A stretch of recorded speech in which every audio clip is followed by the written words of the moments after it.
Would you please rise and join me in the Pledge of Allegiance? I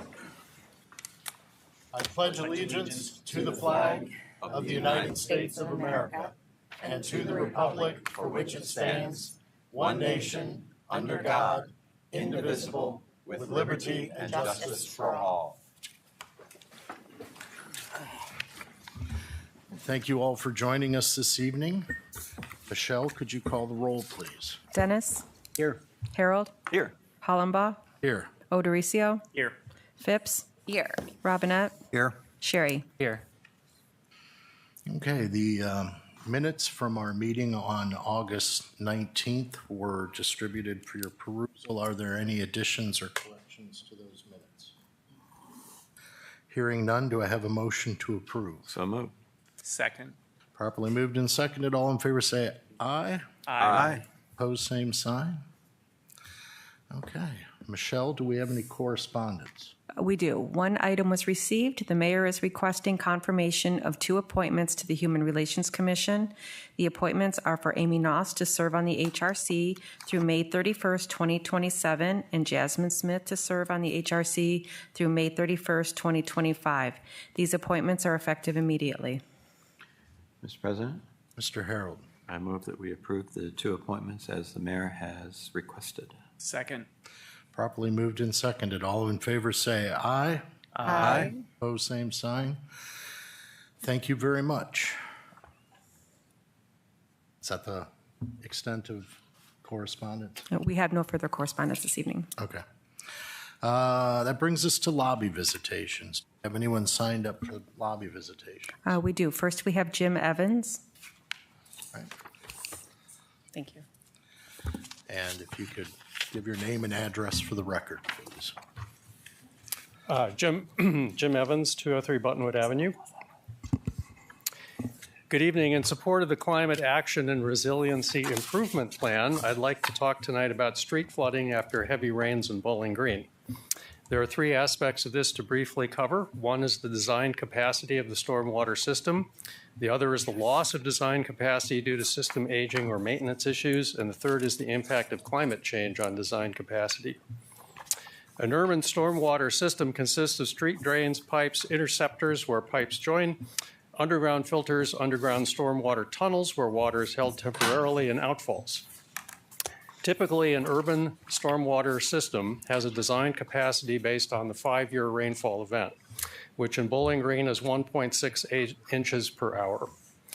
When you use the terminology of 5-year event, that means that when it rains, there is a 1 in 5 or 20% chance that the amount of rainfall will meet or exceed design capacity and a certain amount of street flooding will occur. Through the end of August this year, we've had 11 heavy rainfalls in Bowling Green, and 2 of these exceeded design capacity. On July 10th, we had a 10-year rainfall event, 1.9 inches per hour, and on June 27th, we had a 25-year rainfall event, 2.4 inches per hour. As expected, on both of those days, we had extensive street flooding in Bowling Green. The actual capacity of a stormwater system at any time is always less than its design capacity due to partial or complete blockages by debris or tree roots, or due to component failures such as cracked and leaking pipes as a result of aging or excessive surface loads or ground subsidence.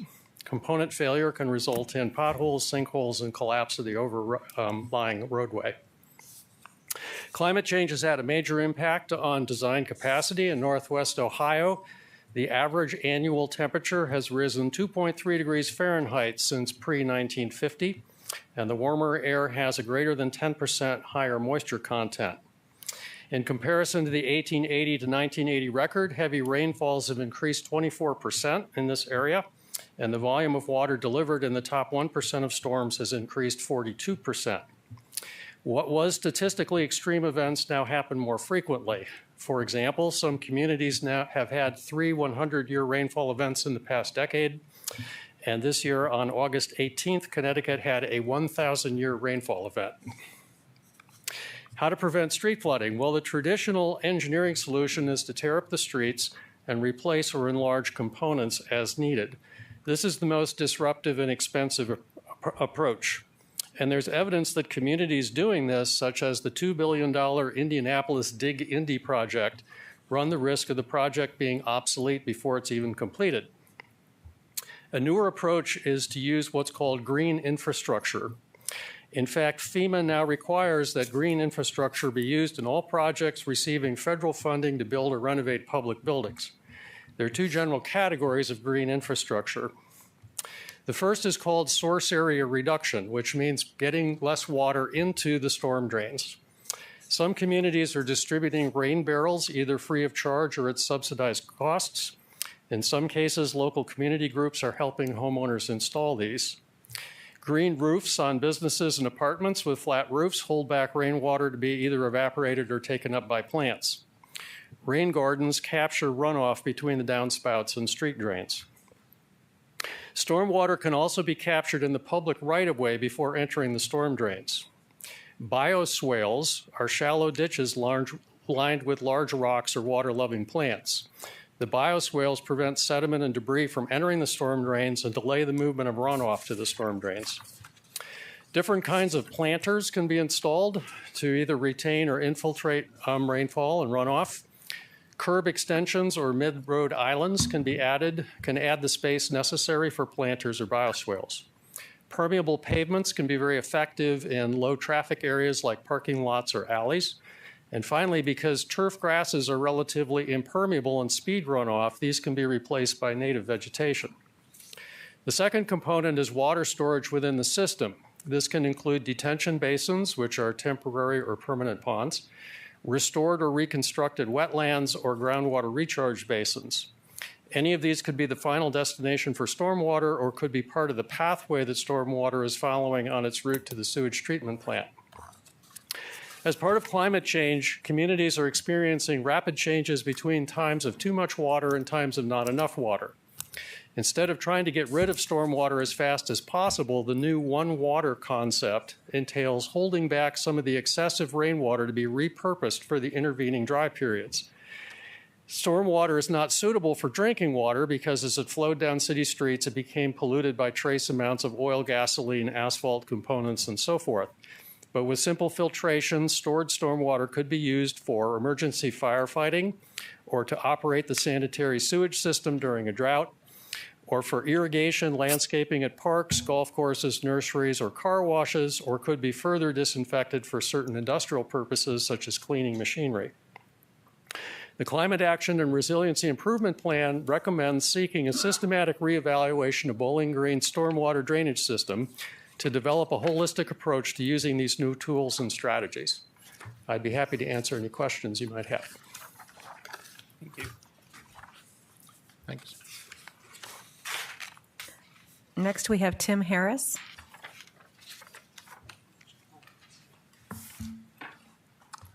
I'm Tim Harris, address 1236 Alexandria Boulevard. I'm here to speak on behalf of the lease renewal for the Bowling Green Country Club. I've been in banking for 43 years in Bowling Green, retired last fall, and they asked me to start working in the pro shop. I'm not a golf pro at all, but I know how to run a business, so I said I would try that. I should go back, back in the 90s, I received the I Love Bowling Green Award, and then 5 years ago, I received the Outstanding Male Citizen from the Chamber of Commerce. And I say that because that's my love of Bowling Green, and I see the country club as a community cause as well. Really enjoyed working there, got to know the members, the college students, all the families that golf there. It's just a wonderful place. And I work for $13 an hour, so it's not for the money. My pro shop employees earn equal or more than I do, and I volunteer a lot of my time. We renovated the pro shop last year. But just a wonderful place. I sometimes refer to it as Senior Center West. You go out there at lunchtime, you see a lot of the guys golfing a little bit, having a drink or two, and just really enjoying the day, and it's a good gathering place. But the members have been very supportive. The last 3 years, they've had an assessment, and I told them this year, if we get an assessment, you can fire me right away, because we will not have an assessment. We're going to run the course profitably and make some improvements. And all the members provided all the materials, money, or labor to renovate the pro shop. Not 1 cent of club money was used. That shows their support. And again, we serve a different clientele. I had asked Paul Thayer for a letter of support, and I think that's coming. We're not competition with Stone Ridge. The community should be very grateful for Mr. Thayer for bringing Stone Ridge, a very well-known course, into the community. But Paul's been very supportive. I was his banker for 20 plus years. He said, whatever I need, he's been very supportive of the country club. We have many members there, community members, a lot of college students, and just the people that might be intimidated by Stone Ridge. Stone Ridge is a very nice course, but you got to know how to golf better than I do to golf there on a regular basis. We closed the course last year, November 15th. November 15th through March 15th, we had over 1,000 rounds of golf played there. It was a nice winter, but it's really a nice venue to have for people to play golf. I looked at my stats last night through 9/1/24 this year. We've had over 10,000 rounds of golf played there. The fees are very affordable. I have, a spreadsheet here with 6 other golf courses. I will give to Michelle later. But again, fees are affordable. Families can afford to golf there. We also partner with some outsiders, Golf Now, Group Golfer, Tee Time Passbook, which bring new people to Bowling Green. And a lot of times they say, where can we go to eat? Because we're not open every day for lunch at the country club. We've done a number of outings. We've had the Ryan Sander Memorial for the last 3 years, which supports Special Olympics and Wood Lane Residential. NAMI has been there for their annual outing, BGSU Construction Management, BG Junior Bobcat Football, and the Bowling Green High School girls are right there playing a match right now, and they practice and use it as their home course. But again, it's used by many people, and again, people that, again, Stone Ridge is booked on weekends too. I mean, there's really no place to golf hardly in Bowling Green on a nice weekend. It's packed. But again, I really have a lot of passion for the community and now for this golf course, which I really grown to like a whole lot. Any questions from anybody? No, thank you very Okay, much. thanks for your time. Norm Gear.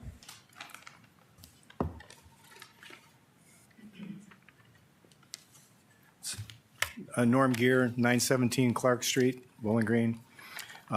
Nice job, Tim. Tim's been a wonderful addition to the country club. I'm also asking for the opportunity to speak in favor of the renewal of the lease, the adoption of the new lease with the Bowling Green Country Club for the golf course. And what I'd like to do is give you a little bit of a historic perspective on this. We've been around for 100 years. 100 years is a big deal. That's a long time. We've been a golf course for 100 years in Bowling Green.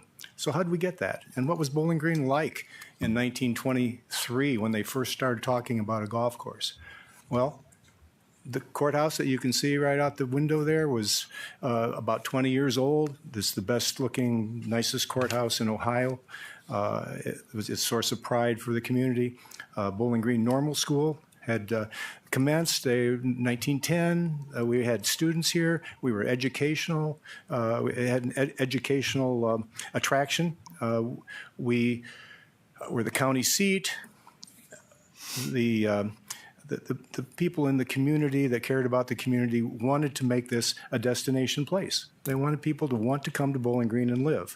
And at that time, in the early 20s, golf was the most popular outdoor activity there was. So they got together, that is the community leaders at the courthouse, in one of the assembly rooms. There are 35 of them. They put together a plan to build a golf course. They raised money by selling shares of stock in something called the Bowling Green Golf Club, not the country club, the golf club. They raised money by selling stock. Let's see, $250, I don't know. It added up to $50,000. They entered into a lease with the fairgrounds. Why the fairgrounds? because that's what it was. The park was the fairgrounds then. It wasn't the park. It was the county fairgrounds. There was a 1/2 mile racetrack in the middle of what we call the park right now. And inside, the swimming pool would have been entirely inside this racetrack. And along Fairview would have been where the people parked their horses and buggies and some cars to go to the fair every year. The fairgrounds was there from right after Civil War until 1927 when they moved to the new fairgrounds. But in the meantime, the people in Bowling Green, the golf club, talked about a lease with the fair board, and they did. They leased the property to build the golf course. The 3 holes were along Fairview. 5 holes were within the racetrack, going over the fence into the infield, coming back out. There were 5 holes in there, and then a last hole down in the south end. That was fine. It was very popular. It took a while to build. It took a while for the animals to not be in the way, but it was a wonderful experience. And then the fairgrounds moves out to the present site, and the city buys the land. The city then wants to put in a park, which is great. They bought it for a park, but we were in their way, so we ended up moving the holes that we had built inside the racetrack, and also the city leased us the land around the stone quarry that they had recently acquired from the water department. So we have a newly configured golf course at that time. And again, the popularity was immense. It was something that everybody wanted to do. As Tim was mentioning, it's the kind of golf course where somebody can come out and play without knowing a whole lot about golf, just kind of seeing if they like it or not. And it's still that way. The golf course was something that the community took great pride in.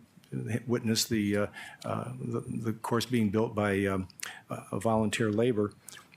The next step was to develop the park, and when the park was developed, we lost more of the land that was for the golf course, but that was fine, and the park evolved. The golf continued. The Great Depression hits, and it becomes very expensive to run. There isn't much money. The park, as it turns out, was a very popular place during the Depression. So was the golf course. But the golf club incurred a pretty sizable debt at that time, and it was looking like they were going to close.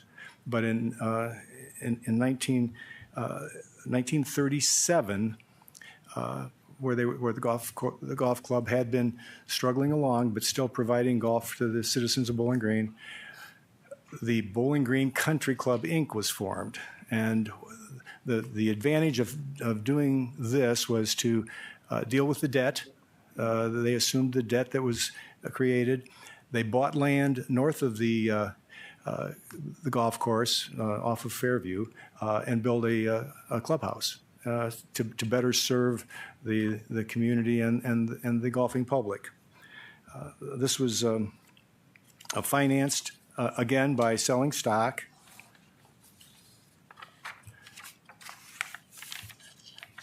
A long-term lease with the city was essential to being able to build that.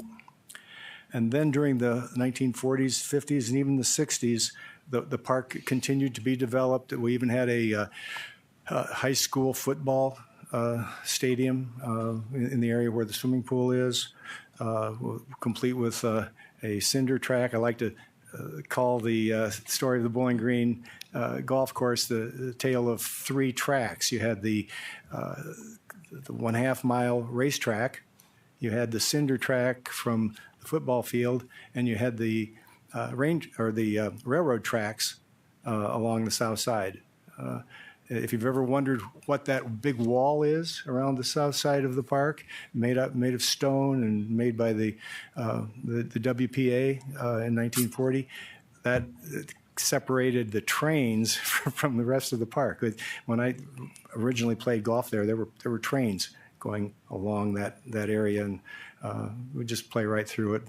It's the B&O. The B&O would come through there at 8 o'clock every night, and other times during the day.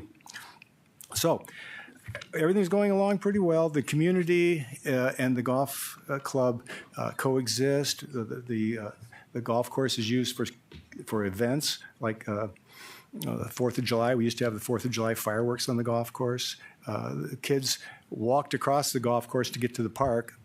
I grew up on the corner of Fairview and Mary.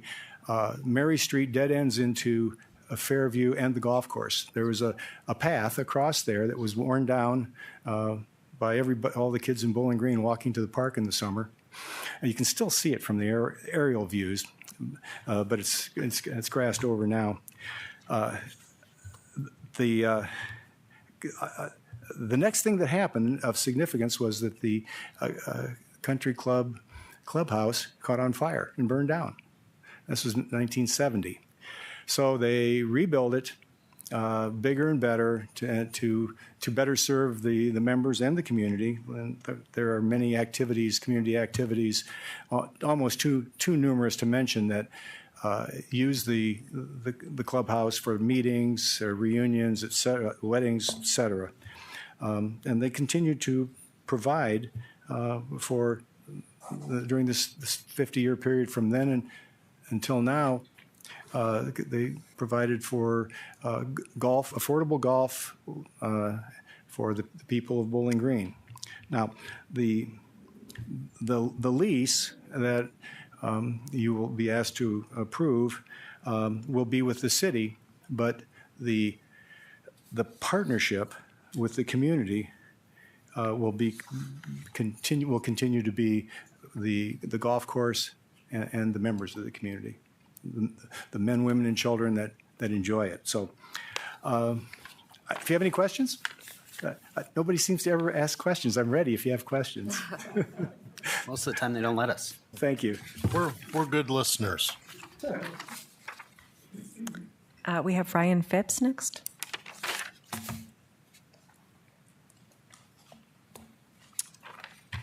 Hi there, I'm Ryan Phipps. I live at 920 Clark Street. I'm also speaking on behalf of the Bowling Green Country Club. The Bowling Green Country Club is a gift that rewards our entire community. It's the golf course for anyone who wants to learn to play casually, or play on a budget.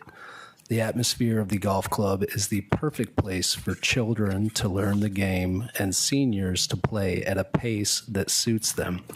It is a unique environment that offers healthy outdoor activity and camaraderie for all individuals, regardless of age or socioeconomic status. I hope our city will protect it as long as we can. The average cost to play 18 holes on a public golf course in the United States is $43. At Bowling Green Country Club, you can play 18 holes for $22. That's an incredible value for beautiful scenery and challenging course design. And there are several groups of community members who count on their weekly golf outing to stay connected to friends and get fresh air and get a little exercise. The leagues that compete weekly at the Bowling Green Country Club are the Silver League, which is comprised of 40 golfers, all retirees, the Lynx Lassies, all women, mostly retired, the Monday Night Men's League, 36 golfers, all ages, mostly retired, the Tuesday Industrial League, again, mostly retired, Wednesday Ladies League, again, over 40 golfers, many retired, and the Thursday Night Chili Dippers League, which has golfers from ages 20 to 80 and older. If a golfer walks an 18-hole round, they log more than 6,700 steps. That's 5,400 yards, and that assumes that they are hitting a perfect shot every time. This distance more than satisfies the exercise recommendation for senior citizens by the American Medical Association. It should be noted that this is usually the last sport a person is forced to give up due to physical deterioration. With the gift of the Bowling Green Country Club, without the gift of the Bowling Green Country Club, we would not be able to sustain an affordable golf course to train our children and allow our retired community members on a budget to play the sport they love. Bowling Green Country Club has 100 years of history and several generations who can play at the same time. It's where my father and I learned to play, and is where my kids are currently learning the game. It is one of the many gems of the Bowling Green Park system. Thank you. I'm not taking any questions. So. Strangely, you were the one we had a question. That concludes lobby visitation for the evening. Okay. All right. That brings us to the introduction of new legislation. Mr. President, Mr. Robinette. from the Finance Committee, I have two ordinances. First, an ordinance amending appropriations for the current expenses and other expenditures of the City of Bowling Green, Ohio during the fiscal year beginning January 1, 2024 and ending December 31, 2024. And an ordinance providing supplemental appropriations for the current expenses and other expenditures of the City of Bowling Green, Ohio during the fiscal year beginning January 1, 2024 and ending December 31, 2024. Mr. President, Mr. Harold. on behalf of the Transportation and Safety Committee, I have a resolution authorizing the filing of application or applications with the Ohio Department of Transportation for grants through the U.S. DOT Federal Transit Administration, FTA, as authorized under federal transit laws as codified, 49 U.S.C. Section 5311, formula grants for rural areas, Ohio's Rural Transportation Program, and or the Ohio Transit Partnership Program, and executing a contract for the SFY, State Fiscal Year 2026 Ohio Elderly and Disabled Transit Fare Assistance Program, and 5339 and or 5311 funding for capital and or operating assistance, and the Ohio Transit Partnership Program, and executing a contract with the Ohio Department of Transportation upon project approval. Okay. Mr. President, Member Sherry. from the Parks, Rec, and Public Lands and Buildings Committee, I have a resolution authorizing the City of Bowling Green to participate in the Local Park Improvement Grant Program and to file an application and accept grant funding upon grant application approval. All right, and then I have two from Public Utilities.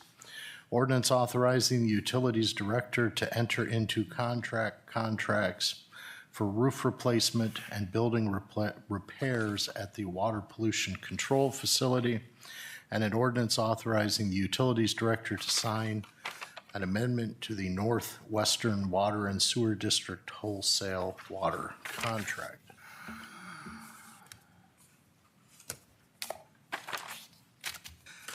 That brings us to official reports. Mr. Mayor. Thank you, Mr. President. Good evening, Council. I have just a couple quick, well, not kind of quick, one kind of quick and one not so quick. First of all, I just want to give a quick shout out to all of those city employees who responded to the effects of last week's storm. That was a pretty quick hitting and rather severe storm that hit Bowling Green that evening. And I just want to share my appreciation for all of those city employees that responded. That would include the electric division, of course, who were occupied throughout the evening, overnight, and through the course of the next day, restoring power to all of our residents. Our public works folks who assisted the electric division and also helped clear the streets and right-of-ways from tree damage in a number of cases. There was a lot of tree damage in the city. And of course, our first responders who made sure that everybody was safe while they were performing these tasks. So here in Bowling Green, I think sometimes, I know I do, take for granted the fact that when storms hit, we just, have a very short outage typically, and the power is restored. But that is due in large part to the effort of those highly trained city employees, and I just want to share my appreciation for all their hard work and dedication. Second, I want to share with you some information this evening supporting a strategic goal that has been a topic of discussion in this current year's State of the City, and actually the one before that. If you'll recall, I've talked for a couple of years now about the need for the city to address the condition of our safety facilities, namely the East Side Fire Station and the Police Division. The legislation that Council recently passed that provided authorization for the city to engage the services of a design professional to assist this work is ongoing. We are beginning the process of assessing both of those conditions, or both of those facilities, and assembling some information that might help provide a path forward as we begin to address the deficiencies in those facilities and make sure that we're doing all that we can do to support our first responders. So as part of that process, an important component of that is sharing information with the public and listening. And making sure that we're hearing our residents share with us their priorities as we consider these important issues moving forward. So to that end, we have, when I say we, it's not me, because there are people that are much more capable than I am of sharing this message. Representatives of our fire division and our police division have begun the process of engaging with our citizens. Initially, they're meeting with service groups, and actually wherever there's a group of people that are assembled and are willing to listen, these guys are taking the time out of their day to share information. So in order to keep council current on these discussions, I thought it would be appropriate that I would ask the chiefs to come this evening and share with you the same presentation that they're sharing with the citizens in these small group gatherings. It's about a 10-minute presentation or so, but I do, again, think it's important for you to understand the conversations that are taking place. So at this time, I'm going to ask Fire Chief Bill Moorman and our Assistant Police Chief, or Major Justin White, to share some information with you this evening. So thank you very much.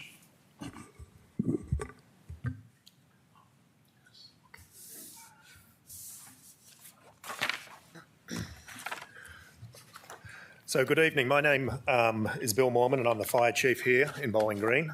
I've been a part of Bowling Green Fire now for 30 years. I've been the Fire Chief for 6 years, and I've been a fire officer for 25 of those 30 years. And for those of the people back here who may not have met me before, I was not born in Bowling Green. I'm originally from Australia, where I was a volunteer firefighter for 7 years. So you can sort of see that firefighting has been a large part of my adult life. So with that, I'm going to turn it over to Justin. Most of you probably know me. My name's Justin White. I'm the Deputy Chief of Police. I just started my 24th year at the division. That's hard to believe.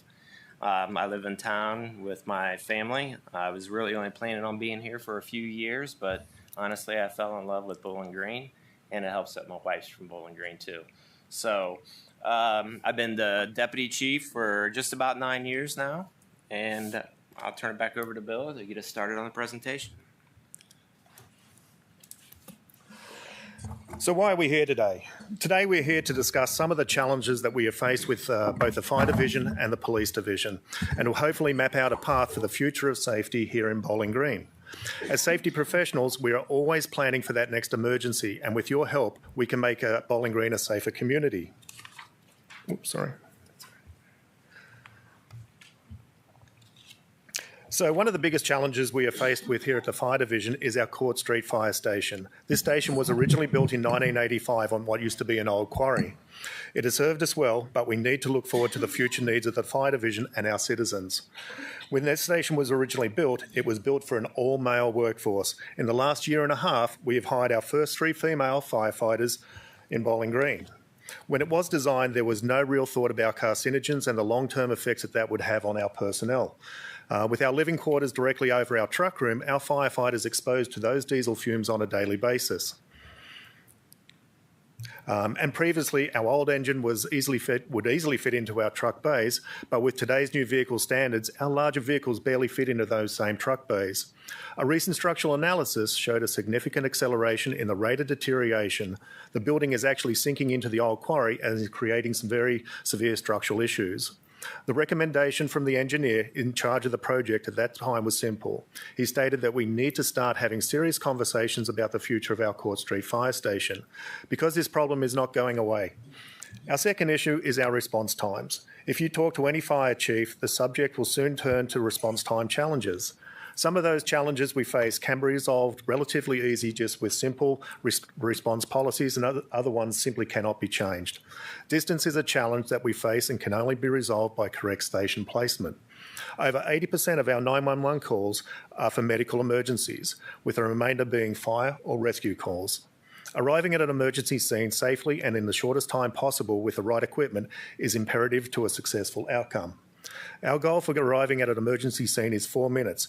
We strive for this for many reasons. For instance, in the event of a heart attack, your chance of survival is only 60% at 4 minutes and decreases by 10% every minute after that. We work in a profession where seconds make a difference in the outcome of an emergency, and what we are discussing today could shave minutes off our response times. After receiving input from our citizens, and if their decision is to replace a Court Street station, then it is imperative that we choose the area or areas very carefully, as we only get one shot at doing this right. Bowling Green has grown tremendously since 2000, which has created an increase in our travel times. When discussing the prospect of new fire stations, we not only have to think about the next couple of years, but we need to understand where those demands for services will be in the distant future. Another challenge is call overlap.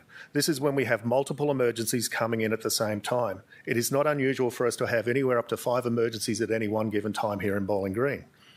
Our current overlap is around 70%. This means that 70% of the time we have limited coverage here in Bowling Green. We have to call in our off-duty personnel or redirect personnel from the emergency scene when they become available. One of the reasons that our call overlap has increased significantly is due to the fact that our run volume has increased by 1,653 annually since the year 2000. In 2000, our run volume was 1,947 runs, and in 2023 it increased to 3,600 calls. We also have the challenge of our local hospitals going on emergency bypass, forcing us to transport our patients to Toledo or beyond. This increases the amount of time our ambulance is out of service. The next 4 slides deal with data. And what I like about data is it doesn't have an opinion. It's only facts. If you let the facts guide you with your decisions, you can end up with an unbiased solution to a problem. After our last structural analysis, we contacted the Ohio Fire Chiefs Association to do a fire station location analysis and to come up with a possible solution to our problems. So what you can see right here is this is our current response model. What's important about this is the green areas. Okay, the green areas mean that is a 4-minute response time. The yellow areas is a 5-minute response time. The orange areas is a 6-minute response time, and the red areas is 7 minutes. So what we have here is a fire chief comes up with a couple of options for us. This first option is to replace our Court Street Fire Station with another fire station further east. If you have a look at these maps here, you can see there's not a real improvement over our current response model. So we got quite a bit of green. The other thing it does is it just moves the red and the orange around a little bit, but once again, there's no real improvement with our response model. Now, the other option, and this shows a significant increase or decrease in our response times, is you can see a lot more green. In fact, the vast majority of the city would be a 4-minute response time for us. And the other thing that I really enjoy about this is there's no red. So remember, that was a 7-minute response time. Excuse me. So I spoke to you about call overlap earlier, and this slide shows how everyone is affected by it. You may have a station that is located close to your home, like our Pearl Street station may be. But when they are out responding to an emergency, the next responding ambulance or fire truck will be coming from the other side of town. So with this is showing, well, it's not showing up here, but the slide on the right-hand side is our response from our Court Street Fire Station. And then the slide on the left-hand side is our current response model. So you can see when the Court Street Fire or the Pearl Street Fire Station is out on an emergency, you can see all the area now that is either in yellow, orange, or red. And that's a vast majority of the west side of Bowling Green.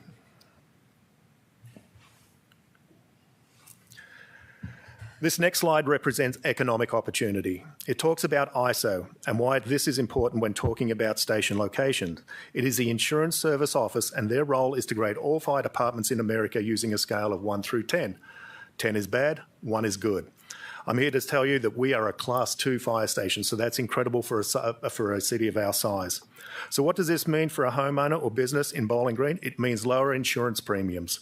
Why is this relevant when talking new stations? One of the many things that ISO looks at is travel distance to high-rise buildings and heavily populated areas, and having enough personnel and properly equipped vehicles to respond to those emergencies.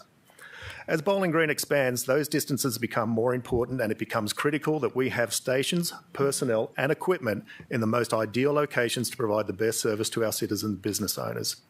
I would like to close with this. The last time Bowling Green Fire asked for any major assistance from our community was in 1997. That was to provide a levy to hire 19 additional firefighters to help man our Pearl Street Fire Station. That levy did not pay for the construction of that fire station. So in closing, I just want to thank you for your time and for listening to me today, and I'll turn it over to Justin. Thank you. So as you can see, as it relates to the police division, when Mr. Gear was talking about the golf course and that it came about in 1920 and that the courthouse was here and the Normal College was here, the city building was here. That's the building that the police division is currently housed in. Now I'll talk about the renovation as I go through this, but just to give you some perspective. So on the police side of things, the interior layout is too small and it's not efficiently organized for modern policing operations. The last renovation that we had was about 40 years ago in the mid-'80s. Since then, policing operations and responsibilities have changed. In 1984 to 85, when the building was built, we averaged about 15,000 calls for service. Today, we average 30,000 calls for service, so twice that amount. With that being said, we have had difficulties with housing personnel, definitely technology, and equipment required to function. One example of that is property. When the building was built, property, again, we're averaging about 15,000 incidents. Now, we're up to 30,000 incidents. We've outgrown our property rooms, so we adapted. So we used our temporary holding facility, our cells, that we no longer use. That's where we house property now. Problem is we're out of space. The other problem is the state has changed requirements. So where it used to be we could get rid of property, let's say in 2 or 3 years, now we're having to keep either 30 years or permanently 30 years by state mandate. We also are focusing on accessibility to the public to receive services. We have 3 parking spaces that are on the west side of the building. And if any of you have been to the division, you know that our dispatch is on the 2nd floor. That's pretty unusual for a police division.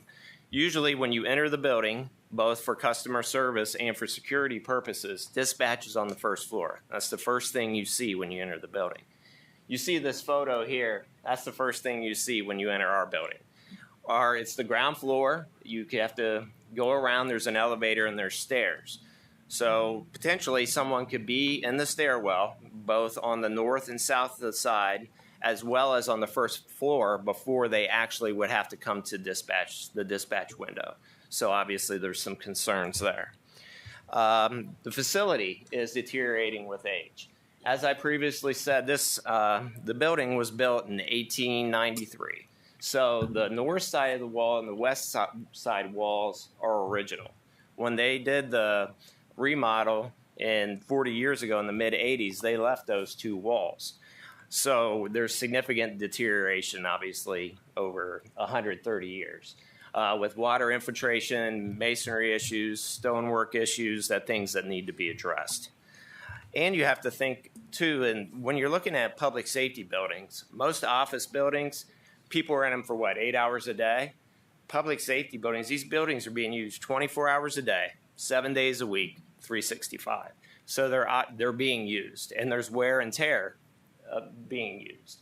With that, the roof, we need replacement of the roof. HVAC, mechanical systems, obviously, are aging. As with any old building, things become obsolete. And I'm going to give an example about our HVAC system. Recently, and this happened at the fire division as well, this was about a year or two ago, we had an issue, the boilers wouldn't work. We have a company that takes care of it. These guys know their stuff. They had to call in a retired guy to fix it because none of them had the expertise to fix the system because it was so old.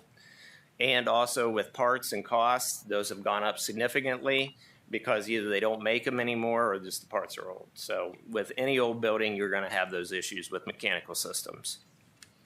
So where do we go? So if we're looking at modernizing the station, we can all agree that the current location really does provide adequate service to the city. We're downtown, we're centralized, we can get out to our 4 wards effectively. Also, the building is listed as a BG Historic Preservation Building, where the city just put those up. I don't know if you've taken that tour yet, but our building is on that because the community values the building and the significance that it brings to our community.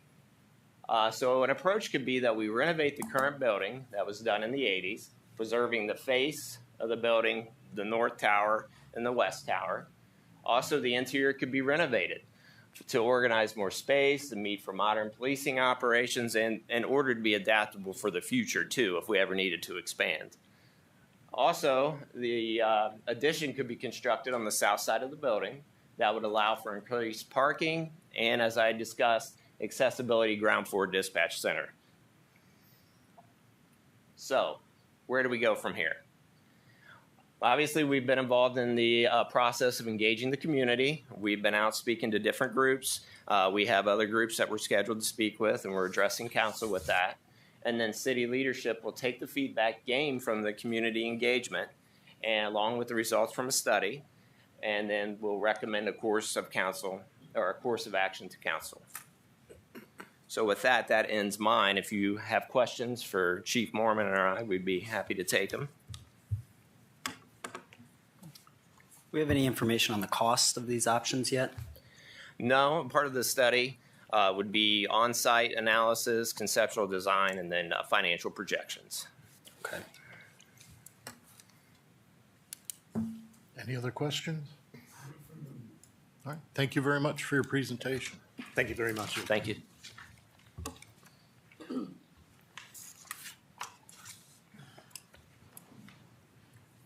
Does that conclude your report? That does conclude my report, subject, of course, to any questions that you may have. Are there any questions for the mayor this evening? Okay, thank you. Thank you. Municipal Administrator, Ms. Treader. Good evening, Council. In follow-up to the presentation just given, we have put together a white paper that states this information in a short form.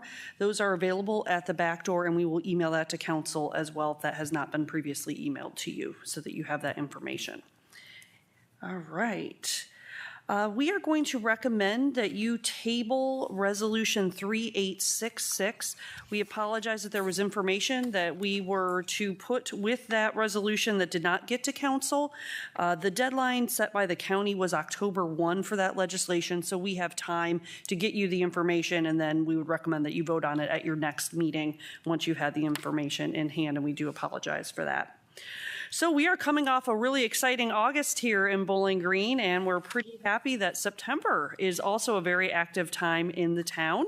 2 large upcoming events are heading our way over the next couple weekends. Next weekend, of course, is our Black Swamp Arts Festival. There will be many closures in the downtown area to host the festival. Main Street will be closed. There will be various parking restrictions, including in City Parking Lot number 2 that is currently posted, and that will close for the music section of the festival, along with the food vendors in that area. And city staff will support and work with the Black Swamp Arts Festival Committee on those closures. And the following weekend then is the Rally BG, and that is on September 14th in downtown on Main Street from 2 to 8 p.m. Again, Main Street will be closed throughout the duration of the event, and this really is an activity for the entire community. It's exciting to bring together all facets of our community to enjoy food and games and just spend time together. The mayor and President Rogers will have a community pep rally that kicks off at 4:30 p.m. That will feature both the university and high school bands and a few words by the mayor and the president. We do hope that everyone comes out to celebrate our wonderful town at that event. It has proven to be, it's moving into its 4th year, and I think it just gets better every year and gets more popular, and it's exciting. All right, so with that, I'm actually going to also share my report this evening. I have Parks and Recreation Director Kristen Otley here with me this evening. I've asked, now that summer has come to a conclusion, for her to give a brief update on some activities at our Parks and Recreation Department. Yep. Okay, she did say brief, but I haven't been here in a while, so I'm going to update it. No, I'm just kidding. So yeah, I'll start up with a summer review. The pool is closed now. Kids are back in school, which means all our employees are back in school. And it was a great season. We had consistent attendance. We never once had to turn people away. So kind of that peak and then sort of the valley, it was just consistently crowded, which was great. That's much better. We prefer that. We did have some hot stretches, a lot more than last summer. Last summer, I think we had 6 days that were over 90, and about 4 of those had the Canadian wildfires, so not good for pools. But this year was great. We had minimal discipline issues. Of those, a couple were more than minimal. But my colleague over here and his cohorts helped us out when we needed that. And our young staff rose to the challenge and did a really, really nice job. It was the second year of the, and 2 is important, I'm looking at Mr. Harold there, second year of the required reusable rubber pants that we got grant money for. We still had them, so they were given out free to anyone that came to the pool. They can bring them back. Those are either in lieu of or over the swim diapers, because they don't always work. We don't have enough time for that. But with that, we had very minimal issues too, in fact, with number 2. So you had the 2s there. So we really like it when there are no fecal incidences, and there were literally only 2, which is very good for everyone. Revenues were up. Don't get too excited because, of course, as with everything, expenses are up. But we did see increased revenue in all 4 of our main categories at the pool: daily admission, season passes, which is great, concessions, and swim lessons. We hosted the Champs Meet, which is the big regional competition for our Gators for the swim club. I believe they won again. They always win. They're amazing. And that is once every 7 years. So we were happy to host that and bring a lot of people in from out of town supporting the community and our team. One of the best summers ever at concessions. So what does that look like? On Parks and Rec, we got to have some fun. Ice cream, novelties, and slushies sold 6,206. Soft pretzels, 1,973. And it beat out hot dogs. Lori and I were talking about that earlier. That's interesting. 1,057 hot dogs, and the nachos was below that, which is surprising. Anyway, these are the things that we look at in Parks and Rec. So overall, a great year. We opened the splash pad the first weekend that the pool was closed for free, and I know a lot of people went out and enjoyed that. That was really nice. Our camps were almost all filled to capacity, including our general day camps, nature camps, sports camps. So that was great. We always have a lot of events in the summer. Our concerts had 1,065 in attendance for the 6 shows, and lunches in the park 720 lunches were sold over the 8 dates. That's really the only number that we count. We know there's others there. It's really become popular for some of the assisted living places to bring their folks out on a little field trip, and they'll bring their own lunches. I understand that. It's just easier for them. Lots of stuff upcoming for fall: D-League soccer, flag football, basketball, volleyball, instructional classes, the very popular Parents' Night Out on Friday nights, Halloween-themed special events, and the development of some new youth recreational programs in the Play Zone game room at the community center. Group fitness at the community center. Revenue continues to be up year to date, and we are seeing numbers in group fitness come back to pre-COVID. It's interesting, but there are some people that are coming back now that haven't come back since the whole COVID thing. Yes, I know COVID's still here, but the 2020 COVID. Carter Park, if you've not been out to check out the new disc golf course upgrades, they are being used a lot. The disc golfers are very happy. And you may not know this, but Carter Park hosts cross-country meets every year, cross-country season. So there's a large meet out there, CYO this weekend, and our high school cross-country team hosts 2 meets out there this year. The Children's Garden at Simpson Garden Park was the very first officially garden. That was over 15 years ago now. So our foundation last year did a 15 for 15 campaign fundraiser, and that money is going towards a refresh of the garden. It is currently underway. The pond in the Children's Garden is being redone, and it's actually going to be an aquatic garden. It's still a pond, and it's still the same footprint, but newer terminology and some newer technology that will help maintenance and keep it nice. And yeah, First Garden was dedicated on June 1st, 2008. Also with that project, there will be a nature mural on the brick wall on the back there. It's going to look really cool, give it a pop of color there. And the really large upside down flower pot, if you guys have ever been out there, you know what I'm talking about. That is great. It's really cool looking. It's really dark in there, and I'm not sure there was kind of envisioned that, and there's no floor. So some of the things that I think the vision was for that have been more difficult to do. So we're putting a floor in, and there'll be some holes punched out of that, so it will let some light in. It was designed to have some children's programming in there, or for parents to be in a different part and go in there. You cannot see the kids when they're in there. So we're just gonna kind of, we want to keep that there. It's really, really cool, but we're going to make some refresh to that. So that is underway. And speaking of our fantastic foundation, if you have not received information about their annual fund drive, let me know. I'd be happy to get that in your hands. But they're kind of relooking at their fundraising, and the Party for the Parks will not occur this year. So that fund drive is very crucial. And this is also replacing if you've gotten a membership drive in the past. So just really think about that as you're looking at that. You don't have to come to an event. You don't have to get dressed up, get a babysitter, or anything like that. So kind of work that in. You have to buy a ticket into your generosity of the annual fund. And last but not least, the foundation will again be putting on the Brewfest. This will be the 3rd year for that. Tickets will go on sale October 1st. The event is November 8th. So when those tickets go on sale, if you were interested in coming, I would recommend getting your tickets because it did sell out the first 2 years, and we anticipate that it will again. And other than that, I just would like to give a quick shout out to other departments for helping Parks and Rec, because we have a lot of trees, and we did sustain some trees going down during that storm last week. I think we were in the middle of Park Board, a couple people when that came through. That was pretty crazy. So Winter Garden took the brunt of it, and almost all of the trees are off the trails. There's a few that Urban Forestry Division is going to get to. They've been a little bit busy. So our staff was out taking things up everywhere: City Park, Winter Garden, and Carter Park. So that is all that I have, unless you have questions for me. Any questions? No, thank you very much.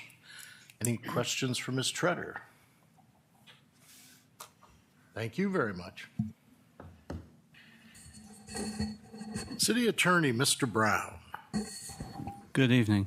No report. Are there any questions for Mr. Brown this evening?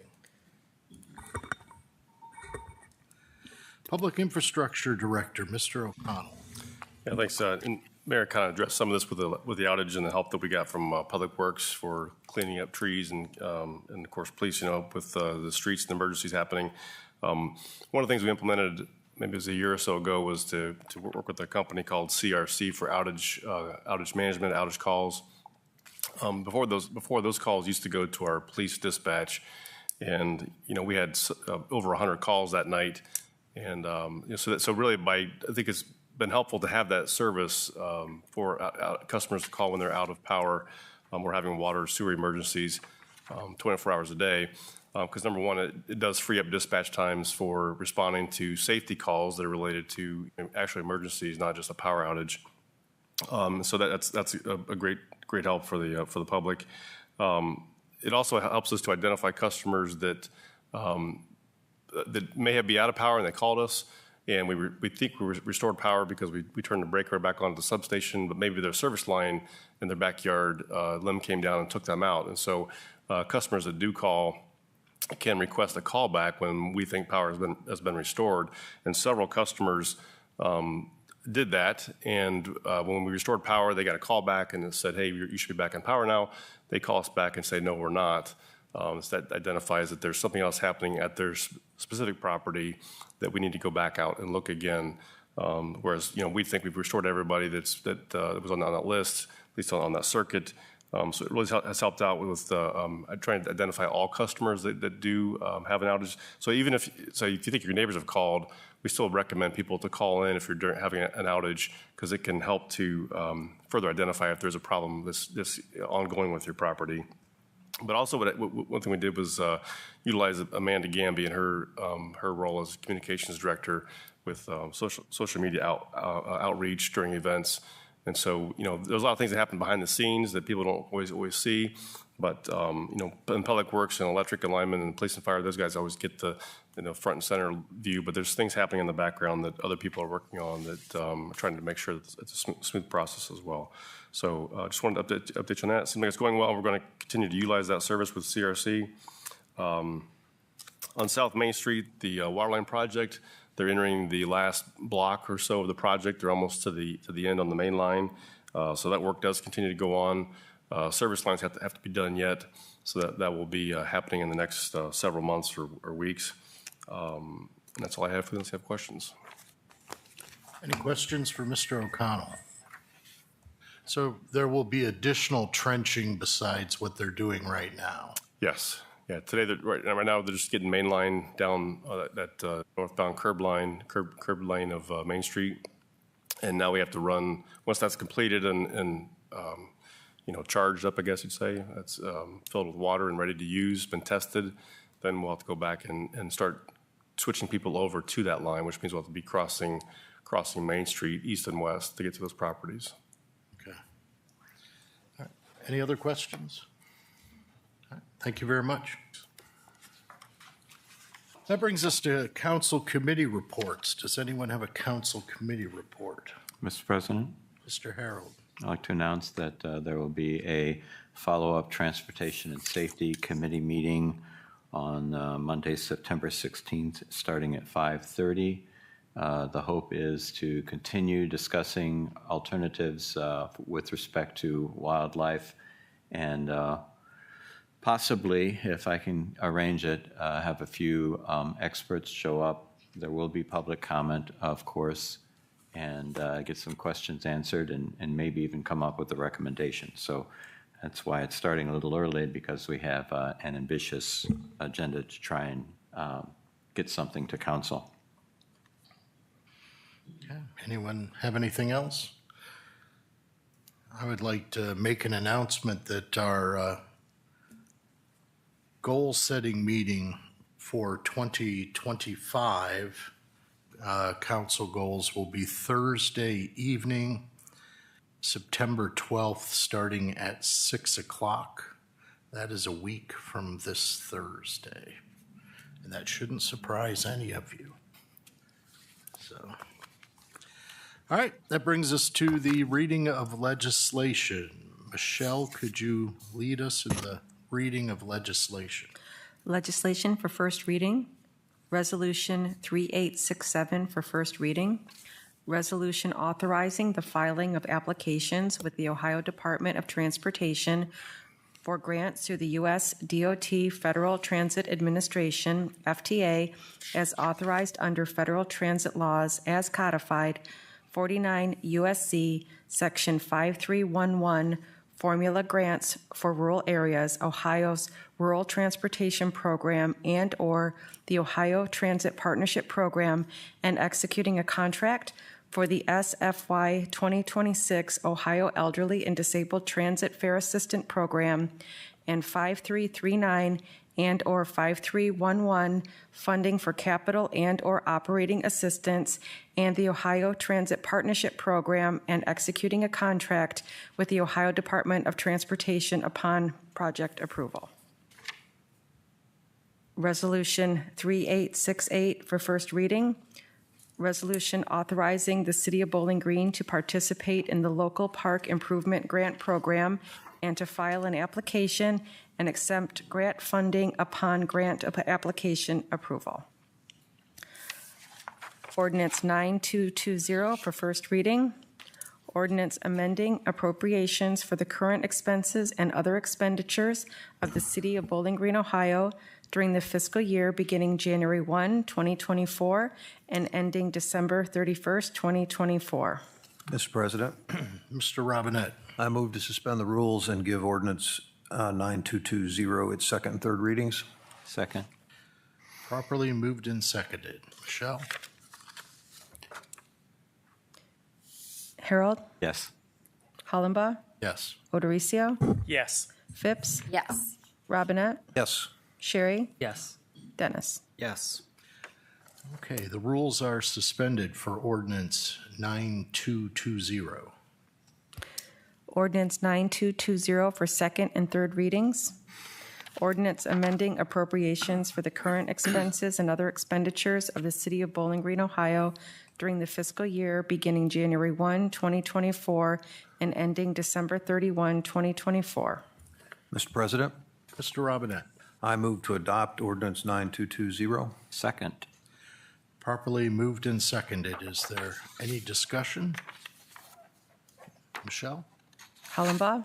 Yes. Odoricio? Yes. Phipps? Yes. Robinette? Yes. Sherry? Yes. Dennis? Yes. Harold? Yes. Okay, ordinance 9220 is adopted. Ordinance 9221 for first reading. Ordinance providing supplemental appropriations for the current expenses and other expenditures of the City of Bowling Green, Ohio during the fiscal year beginning January 1, 2024 and ending December 31, 2024. Mr. President, Mr. Robinette. I move to suspend the rules and give ordinance 9221 its second and third readings. Second. Properly moved and seconded. Michelle? Odoricio? Yes. Phipps?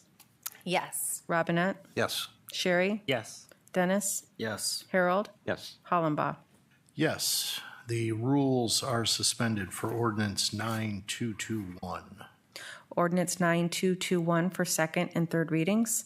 Ordinance providing supplemental appropriations for the current expenses and other expenditures of the City of Bowling Green, Ohio during the fiscal year beginning January 1, 2024 and ending December 31, 2024.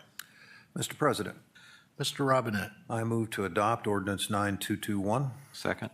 Properly moved and seconded. Is there any discussion? Hearing none. Michelle? Phipps? Yes. Robinette? Yes. Sherry? Yes. Dennis? Yes. Harold? Yes. Hollenbaugh? Yes. Odoricio? Yes. All right. Ordinance 9221 is adopted. Ordinance 9222 for first reading. Ordinance authorizing the Utilities Director to enter into a contract or contracts for roof replacement and building repairs at the Water Pollution Control Facility. Ordinance 9223 for first reading. Ordinance authorizing the Utilities Director to sign an amendment to the Northwestern Water and Sewer District Wholesale Water Contract. Legislation for second reading. Ordinance 9218 for second reading. Ordinance authorizing the Utilities Director to enter into a contract with Aclara for software and professional services. Ordinance 9219 for second reading. Ordinance authorizing the mayor to enter into a lease agreement with the Bowling Green Country Club Incorporated.